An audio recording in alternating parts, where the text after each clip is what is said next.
From In the Beginning to the Musical Apocalypse, this is The Bible Says What. I'm your host, Mike Wiseman. Today's guest called in using a phone line that was, at times, less than perfect. This was not his fault. The minor technical difficulties are flaws. Something that contains flaws cannot be perfect. Most Christians will agree with the Bible's claim that the laws their deity set up in the Old Testament are perfect. One of the many issues that hinder these laws from reaching that impossible level of perfection is the punishments established by the Christian deity and placed in the Christian Holy Book. The consequences for various sins or things that Yahweh doesn't like are grotesquely excessive. For example, according to Deuteronomy 21, verses 18 through 21, if a man has a stubborn and rebellious son who does not obey his father and mother and will not listen to them when they discipline him, they are to take that disobedient child before the elders and inform them of his willfulness. Once the boy's crimes have been reported, Yahweh wants all the men of his town to show him no mercy and stone the child to death. This rule is barbaric and not how any parent should deal with their difficult children. Yahweh, the cold and demanding Christian deity, finds this to be a perfect law. As a rational, empathetic human, I find this to be an awful idea that is far from perfection. In Matthew 5:32, the Christian demigod in sandals equates divorce to adultery. He claims that anyone who divorces his wife, except for marital unfaithfulness, causes her to become an adulteress, and anyone who marries a divorced woman commits adultery. Besides not giving a pass to the men and women who leave spouses due to abuse, both emotional and physical, the Bible gives no choice to the woman in all of this. The decisions of her husband control her life. According to Yahweh's own breathed out words in Leviticus verse 10 and Deuteronomy 22 verse 22, the penalty for both parties involved in adultery is death. Jesus is advocating for the death of divorced women. This is not a perfect concept. These are ridiculous ideas put forth by ridiculous men and not a perfect deity. Why would anyone want to worship the monster that finds these laws to be perfect and awesome? Let's start the show. Is there anything in the Bible that you yourself have an issue with?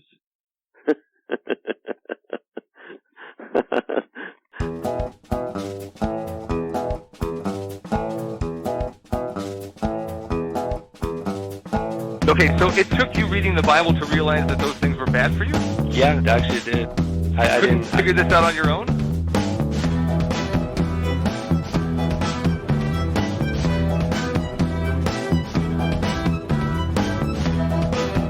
No, Ted Bundy could be redeemed. God doesn't kill children. What do you think the Passover was? Yahweh sets up a whole system in the Old Testament where you slaughter animals just so he's able to forgive you. So welcome to the show, man. Yeah, thank you. I appreciate it. Thanks for having me. I know everyone has a little extra time on their hands right now with the whole COVID-19 thing going. So Definitely. I should definitely have time to do this for sure. So I appreciate it. Thanks for having me on. Absolutely, man. Absolutely. Why don't you go ahead and tell us how to pronounce your last name? It is a German name, so it's Reimann. Reimann. I was going with ramen. I was way off. It's all good. So I've gotten worse. I've got some people like to put a D in there, so it's Reimann. Oh wow! And it actually comes in handy when people call and ask for Mr. Reimann. I know that is not the right. Like I probably don't want to talk to this person. Right. Telemarketers and whatnot, for sure. Yep. Awesome. So why don't you tell us a little bit about what you do? So, on the more like, I guess I'll use the word religious, religious side, not much, in the aspect. I used to be on staff at a church, and then, I also, ran a congregation for a few years with a couple, friends of mine. But right now, I'm no pastor. I'm not like my dad. My dad was a well-known author, and so on that side, nothing fancy, but I am mostly I'm a business owner, and I have a business, and basically to simplify what I do is I build websites for people. So I've done a lot of church websites over the years, probably in the range of like 50 of them over the years. So that's a lot. Yeah, it is. So I used to be able to crank them out pretty quickly. Now I'm doing a little more sites that are a little more complex, but it's all good. So where do you stand in your beliefs? I would say so. If you just, man, that's a hard question. Why was that so hard? So I would say I don't label myself as a Christian anymore. I would say I'm a Messianic believer. If I were Jewish, I would say I'm a Messianic Jew. So if you're familiar with Messianic Judaism, that's kind of my philosophy. That's where I have landed over the years. Interesting. So explain a little bit the Messianic Judaism. Why do you believe it, and what exactly? It kind of started actually while I was on staff at a church. I remember it quite vividly, sitting there reading Exodus, and it said, "Do this and do this forever," talking about the Passover Seder. And I thought, why don't I do that? If it says do this forever, it kind of made sense to me that, hey, maybe that is something that I should be doing. But growing up in the church, I grew up Southern Baptist at Charles Stanley's church, 20 years there. Good I guess Southern Baptist teaching there. But just overall, his teaching, I didn't know how to do a Seder. I didn't know how to begin to do anything that was, I guess I'll say, Messianic. I did in 2018. I was able to go to Israel I walked at that point about 16 or 17 tours to Israel. I took my wife and I went, and we were able to go, and it really opened my eyes to just the Jewish culture. And I've since have led 3 tours after that to Israel. My dad wound up doing a total, I think, of like 29 tours before. But that really just getting kind of diving into that culture, a lot of it is a biblical culture, even though I know that 80 Jews would say that they're secular Jews, so they don't necessarily believe in God, but it's still the overall, there's a lot that can be learned if you know the culture, and then if you go into you look at the New Testament, and if Jesus did things, or in Hebrew, Yeshua, or I guess Aramaic, I'm not exactly sure. Anyway, I call him Yeshua. So if I slip and say Yeshua, sorry. Same guy, different name. But Jesus did certain things at certain times, and he did them intentionally, and he did them, because people. The culture, he spoke to Jews. Gentiles weren't really brought in until into the fold, I guess, would be Acts 15. Really post Jesus's time. So Jesus is that still answer the question? Is that too much information? Fantastic, man! Fantastic, I love it. So Jesus is still your Messiah. Yes, of course. But you follow more of the Jewish traditions.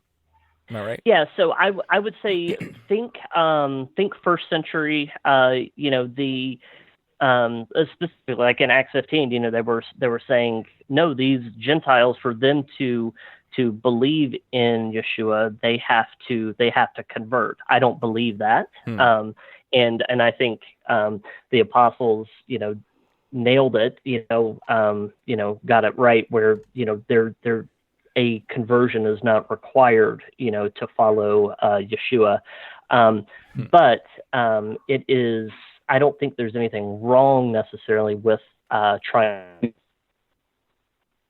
the commandments. I mean, especially if you read something like Matthew, many times Yeshua said, all you have to do is follow my commandments. Right. I think Matthew 5:18 and 19. He didn't come here to abolish the law or the prophets. He came to complete them. And if you were to just read, if all that survived was the book of Matthew, very clear that it says, for you to be a believer, you need to follow the commandments. Those are still 613 commandments that are valid. I mean, at least first century it was. Now, without the temple, there's a lot of things that cannot be completed. But I think that was where a lot of, at least where the apostles, started. Is they, to me, and I'm sure this is a kind of a term that would be, not a term. I just some people would disagree, that they didn't follow the commandments, once he was nailed to the cross. But I think, reading what Paul said, I feel like they all continued to follow the commandments. I completely agree with you. I feel that Jesus wanted people to continue following the law as well. That's what it says. I mean, it's very clear. But Right. I want to know how you decipher which laws to follow and which laws not to follow. You said because the temple wasn't there that some of the laws aren't there anymore. Like Leviticus 10:7, if you leave Yahweh's tent with oil on your head or on you, you die. I'm sure that law doesn't affect anymore. Yeah, I would think with really is something like 280 or 281 commandments that are temple based, right? And so in 70 AD, the temple was destroyed, so those things cannot be followed. But So I think it was just that temple that he was talking about, not just any temple. Correct. Yeah, because a lot of them you have to deal with the altar. You have to have the altar, and you think about in the Old Testament when the Israelites were split into the northern kingdom and the southern kingdom. The northern kingdom, they had they set up a temple so they could continue to do the altars. They actually did it mostly for of the tithes going to Jerusalem. They set up their own temple, but that was a invalid, a kind of a sinful, I guess, temple. So there is one valid temple. So there's sinful temples and there's valid temples. Well, to a certain extent, yeah. Gotcha. Perfect. So Back Yahweh to does not like the sinful original- ones. Correct. So no, I mean, I would think, I think a lot of the things with Yeshua dying on the cross, and There was essentially the law was nailed to the cross. Uh-huh. You cut out there for Did a I minute. I cut out? Okay, I apologize. So Use a safe word. all good. They would people would say that Yeshua, everything was nailed to the cross, Right. basically all of the law. And I don't think that's what was nailed to the cross. I think the penalty of the law was nailed to the cross. So we are no longer, if I can't follow these commandments, I still have grace. I'm still going to be able to go to heaven, even though I cannot follow these commandments. But I think we do it kind of in the spirit of the law. This is something that God wanted us to do, and some of these things will be reinstated. During the millennial reign, some of these things will come back. Like, if you cannot, I forget where it says it, probably like Zephaniah or Zechariah, I forget. But the temple will be reinstated, and it says people that cannot celebrate Sukkot or the Feast of Tabernacles, that nation won't get rain. That's a future thing. So I think a lot of these things. I'm sorry. That's so messed up. What's messed up? Not giving them rain. Oh, well, yeah, it's a big deal. So especially in certain areas of you think of Egypt and Israel, and those areas.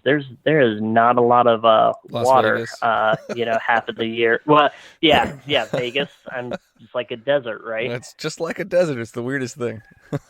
So yeah, and people live there. It's by choice. It's weird. Weird. Yeah, some people get stuck. Yes. But you're okay with the laws as a whole. You're okay with them. Yeah, I think it's something. I think it's God's original plan. So these are Psalm. I think it's 19:7. The law is perfect. The law of the Lord is perfect. You believe it's perfect. Yes. Okay. So when it tells you, well, let's just go off of you can't leave his tent or temple with oil on you, or you're going to die. How do you justify that act? It's not. Maybe I don't understand the question. With the temple not being intact. Regardless of if he wants it now, he did at one point. The law is perfect. This is perfect. This is a perfect idea. That if you have oil on your head and you leave Yahweh's temple, he's going to kill you. That's a perfect idea to him. I don't see that. I don't really see how that's a perfect idea, number one.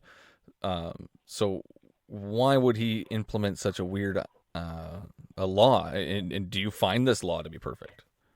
I would say it's what God intended, what God wanted to do. So do we have a choice to really argue and fight with that? No choice. Well, we can have a choice as to find it a loving act, find it a perfect law. If the law is telling me, let's go to Numbers. What is it? Numbers 15. That's what it was. Numbers 15, where if you're caught picking up sticks on Yahweh's special day, then he's going to have everybody in the town stone you to death. I don't think that's a very perfect law either. Right. Do you find these laws perfect and awesome? Would you want them reinstated? I wouldn't want that reinstated. I would say we're in a state of grace at this point. That a lot of those laws are pointing that came because we knew we cutting out there. Follow all of these. Okay. The laws are pointing to what? Sorry. I would say the law was pointing to a Messiah that would come. Gotcha. And therefore, because we have grace, because of the Messiah came, we don't have to follow these things, and we don't have to. We're not under that law anymore. If that makes sense. Yeah, no, you think you told me that the laws are perfect and you think they're awesome, but we're still not. I just want to know why you think this particular thing is a good idea. I'm not sure if I didn't say that it was awesome. Perfect. But I also perfect.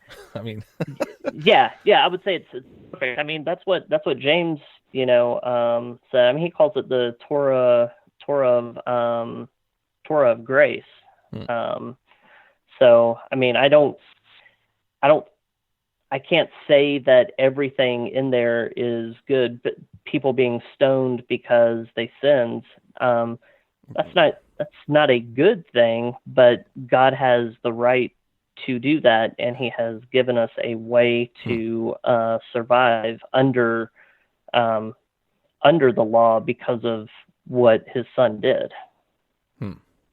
Well, I think it's kind of brutal and messed up to kill somebody just for picking up sticks on a day, even if they told them not to. But it says in Romans 5:20 that the law was added to increase trespasses, to increase sinning. Do you believe this to be true? To be honest, I'd have to read Romans 5:20. Romans 5:20. It says the law was added so that the trespasses might increase. I don't necessarily have a problem with that. I'm not going to disagree with Romans 5:20. Would you?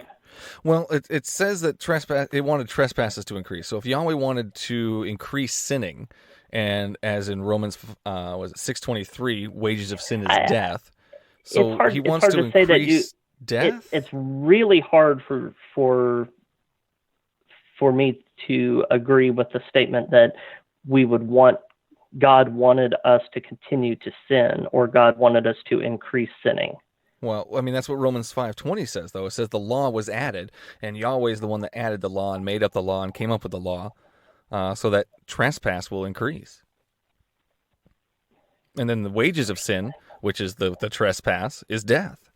So he wanted sinning and death to increase. Why?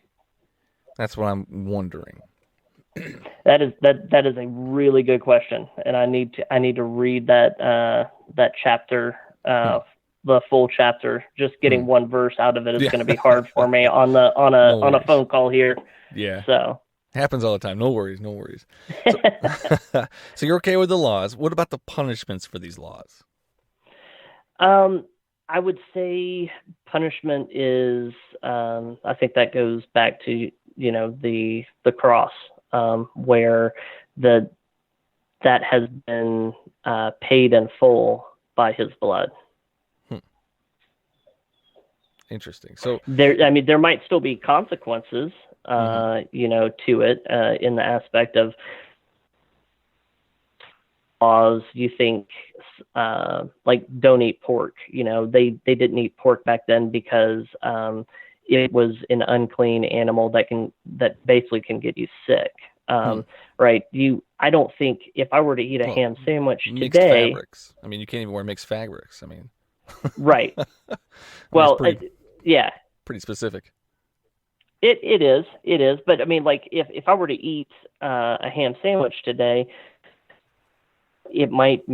Well, I haven't eaten pork in forever. So no bacon? 20 something. Yeah, it's been 20 plus years. So my goodness. I know, it's crazy. So, and everything's better with bacon. Yeah. Like everything. Too bad. I would think that God has given us grace. We can eat it. I just don't think it's a good thing to do. I mean, it might make you sick. I don't know. But what about shellfish?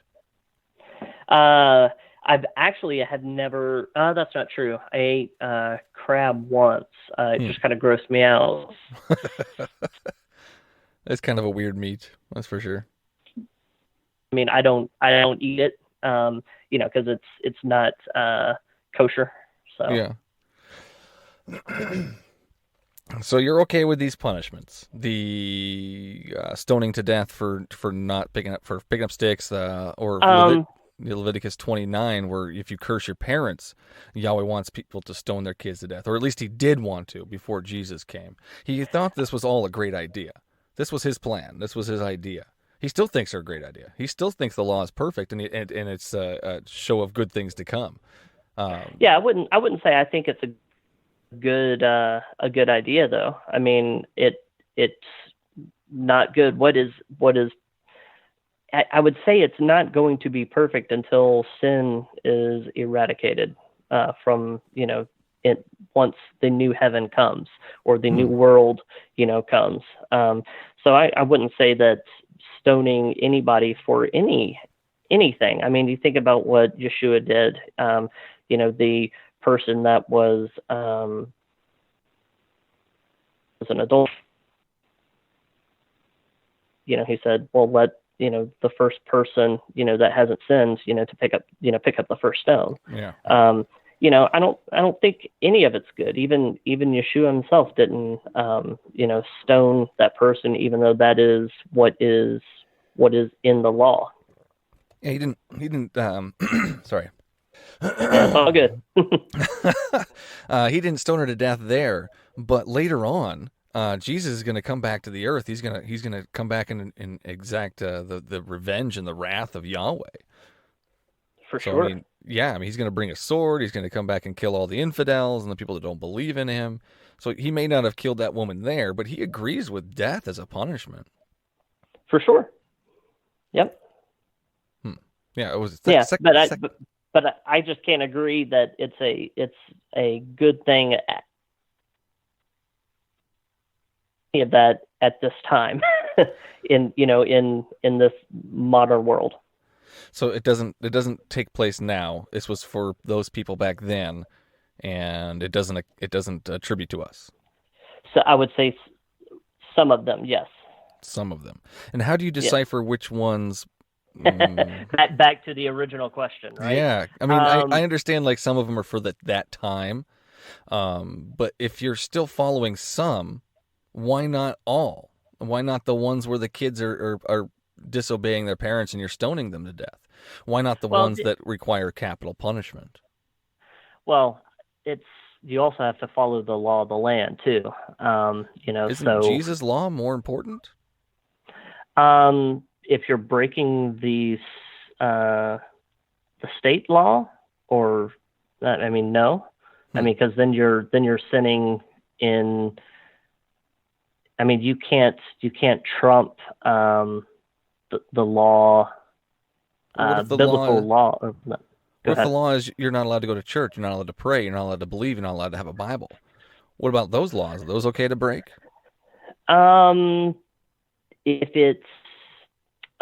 If it stops you from worshiping, then I would say it's okay like that. Yeah.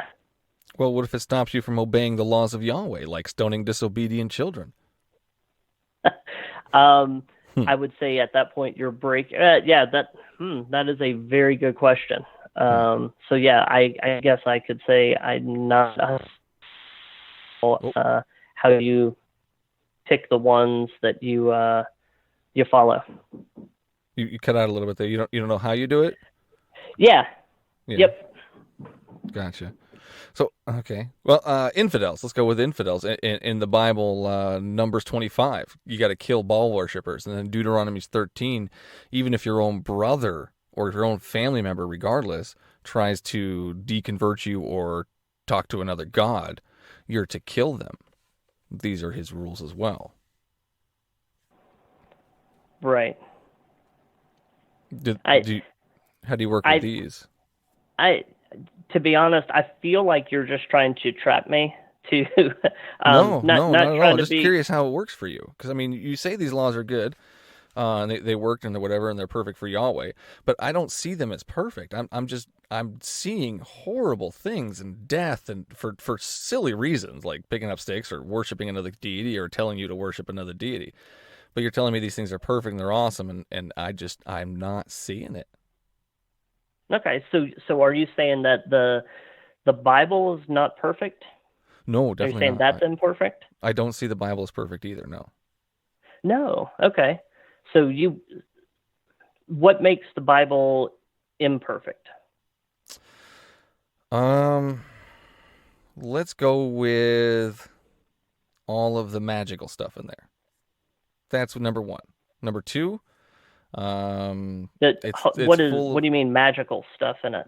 Oh, magical. Let's go with the turning of blood into a forgiveness. Let's go with Jesus coming back from the dead, animals talking, the singing animals in the apocalypse. The apocalypse is full of singing animals.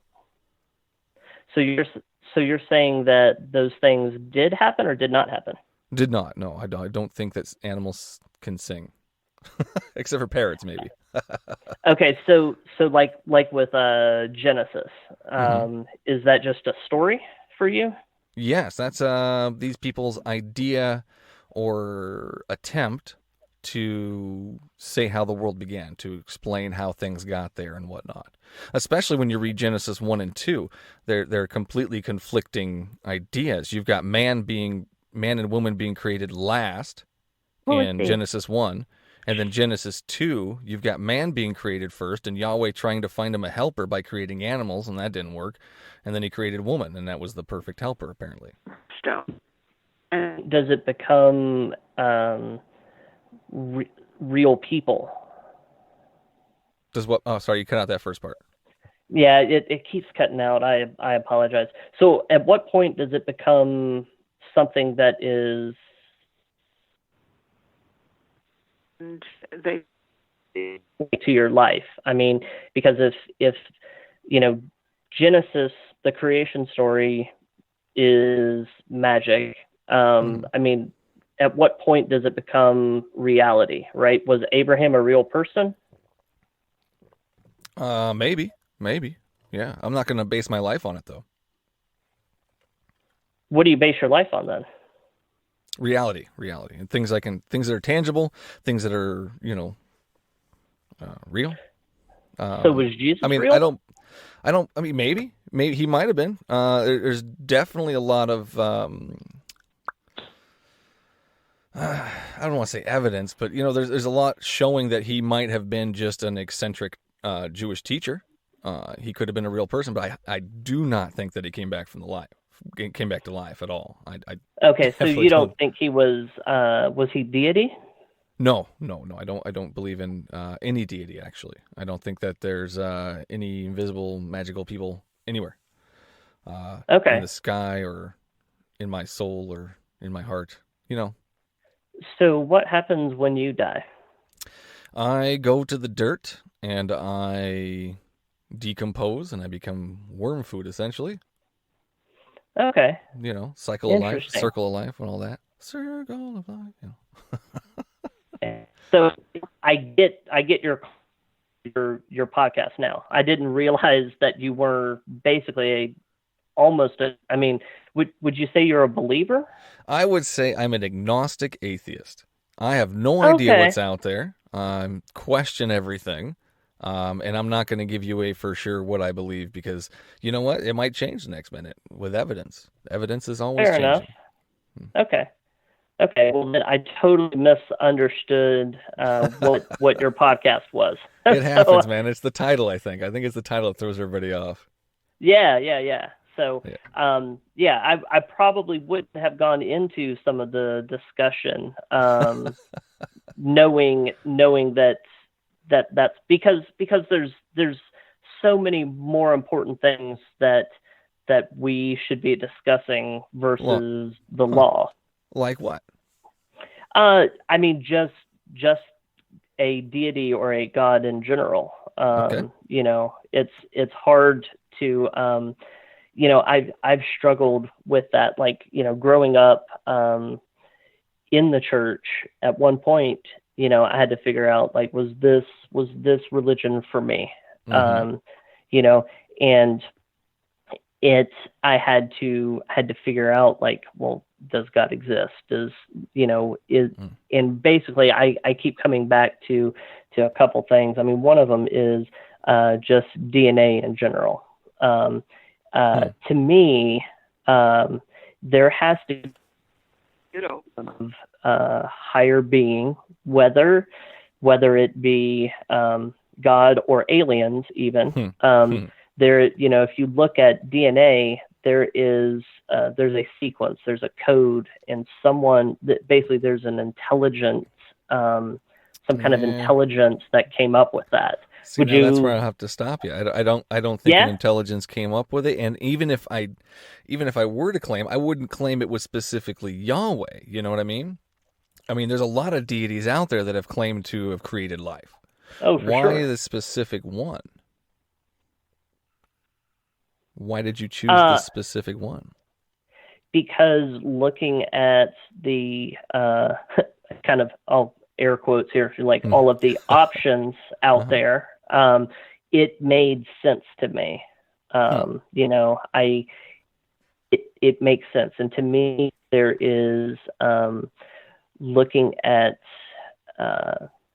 Judaism in general, a tradition in there that seems to be legit to me. And then when Yeshua came, and these disciples, many of them, as far as I can tell, died their beliefs. They saw something that when Yeshua died on the cross and he came back, these people, their lives were changed forever. And, that's enough for me, to continue to follow.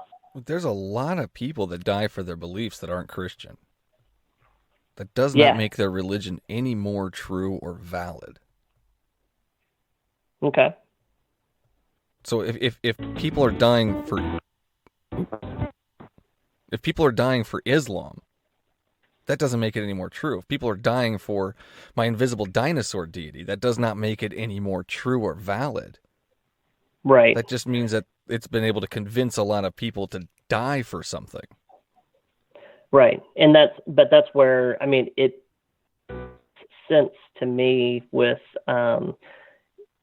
what he did and the history that I can find, and it's hard. I'd look at the New Testament, with a lens that is probably a little more different than a Christian per se, because I don't think that the New Testament is 100% accurate. I feel like it has been modified to fit the church, to fit some of their beliefs in. So that in itself is hard for me to deal with, but it still makes sense to me. It's still enough truth for me to follow. Right. So do you feel the same way about the Old Testament? Do you feel that that's all true, or that somebody has come in and manipulated it? I don't feel like that has been manipulated. Because I think a lot of things happened with Constantine around 325, with basically the church trying to basically convince, they see this Christianity as a good way to tame the population. And I think the Bible was changed and modified. Now, not at its core, but there are some things in there that I think are invalid, that were modified. Such as? Give us an example. Matthew 28:19, basically the Great Commission, where it says to go out and baptize in the name of the Father, Son, and the Holy Spirit. And then in Acts, no one does that. No one goes out and baptize in the name of the Father, Son, and the Holy Spirit, right? And it's weird that they would very recently, they hear Yeshua say, go out and do this, and then everyone goes out and disobeys. Because in Acts, everyone baptizes in his name, in my name, in Jesus' name, right?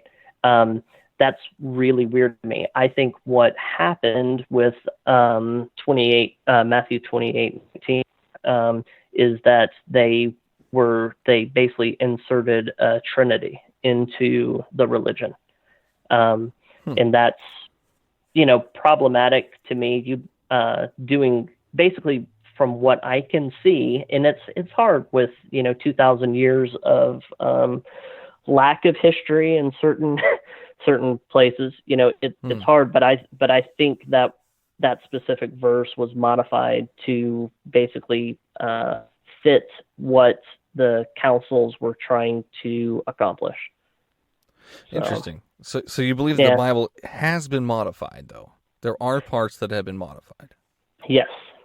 And how do you decipher which parts have been modified and which parts have not? You do your best. That do research. Don't just accept it because the fact that because mom and dad, said it, like the King James, like, that's the truth. King James is the only translation, but you look at it and, they had since a lot of the things that were translated even before they found like the what do you call it, the Dead Sea Scrolls, and some translations have corrected, some of the things that they found in the Dead Sea Scrolls. King James, obviously, which came out in 1611-ish, with a bazillion updates since then.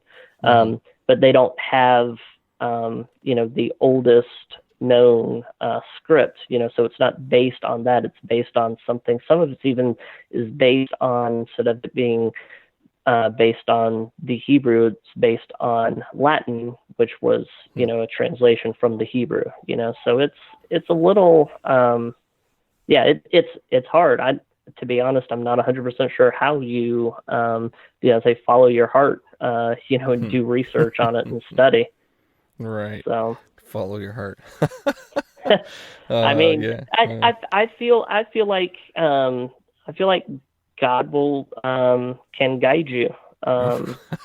So yeah, that's an interesting. So could the resurrection have been modified? The story of the resurrection, because I mean we've got four different stories on it. Mark itself doesn't even originally end with Jesus coming back from the dead. Right. So our oldest source doesn't even have that. So how do you know this hasn't been modified? It very well could have, but I think looking at what the disciples did, and you're going to go back to you can do it with but at some point I have to pick some kind of belief, some kind of religion. Well, I guess. I mean, you don't have to. You're right. Have to believe it. I mean, you're right. But I have, and it's what rings true to me. Interesting. Yep. So why do you think Jesus had to die? Some people would say he didn't have to. And even if you look in Judaism, some will say that a blood sacrifice. Blood sacrifice what? Blood sacrifice what? Blood sacrifice is not required. Gotcha. Well, Hebrews 9:22 says there is no forgiveness without the shedding of blood. Right. Yeah. And then. You cut out. You cut out there. Sorry, man. You cut out. It's killing me. I'm hearing you mostly totally fine. So sorry about that. No worries. No, I would say that some people would say that it's not required. Some I would say it is for our sins to be basically be paid for in full. It is required. So you do believe in bloodshed for payment? I do. And you think that's okay?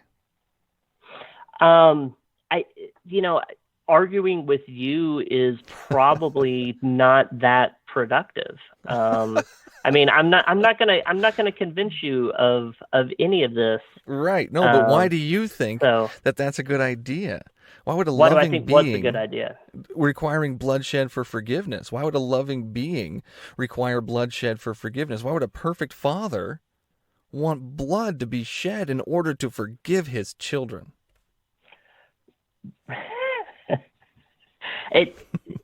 I don't think there's a point in continuing to argue that there's too many things that are I'm trying to convince somebody that has no convince. I just want to know why. I don't want you to convince me. I just want to know why you believe it. Because it just makes sense to me. It just makes sense for this loving God to require bloodshed and for forgiveness. Yeah. Yep. And all those laws are awesome. Once again, I didn't say that. Well, they're perfect. I mean, you think they're perfect? Yes. Yeah. Yes. So. Yeah. I wouldn't say it's awesome.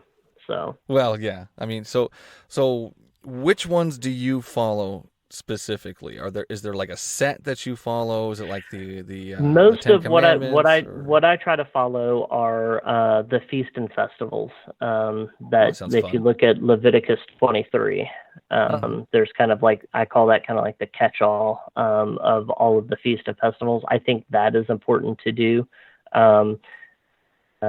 So I mean, that's kind of the primary thing that I try to follow.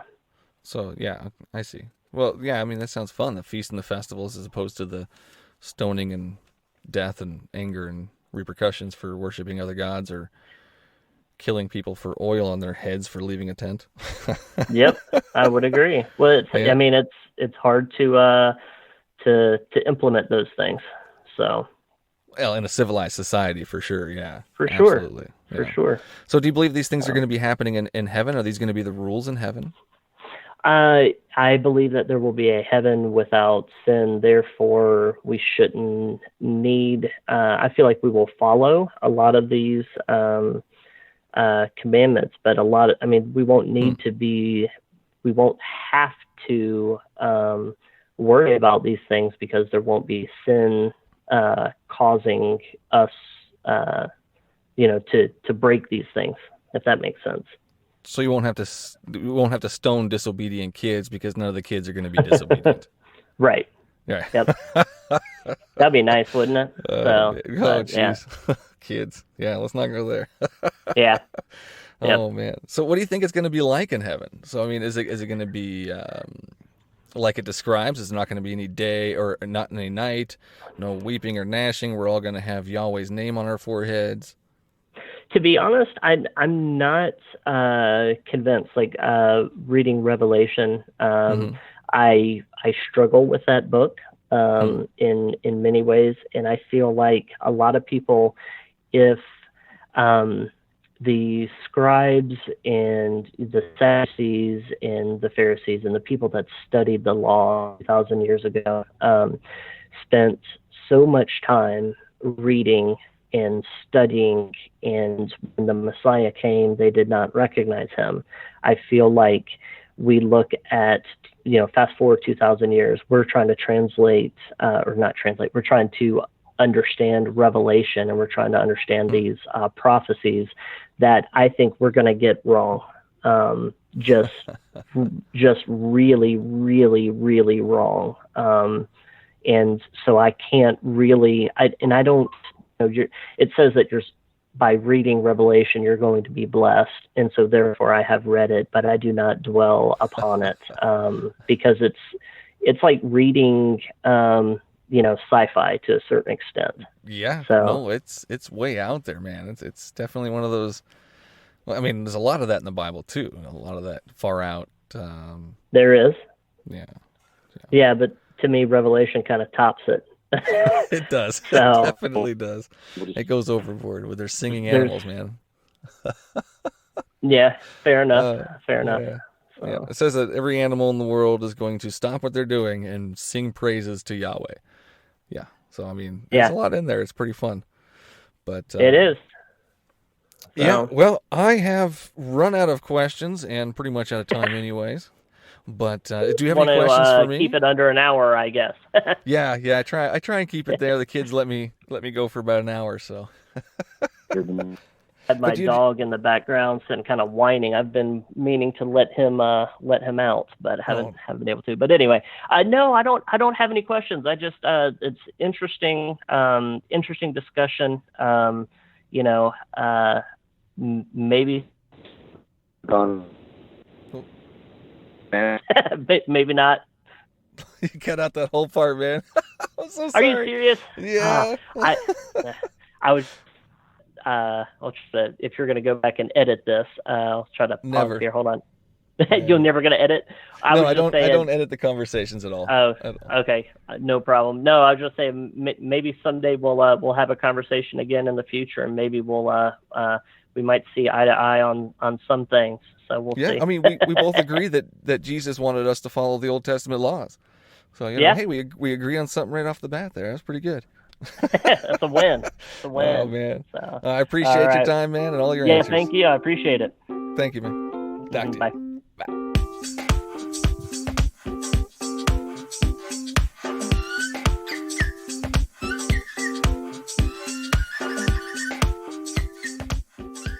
That's all the podcast there is for you today. Thanks for listening.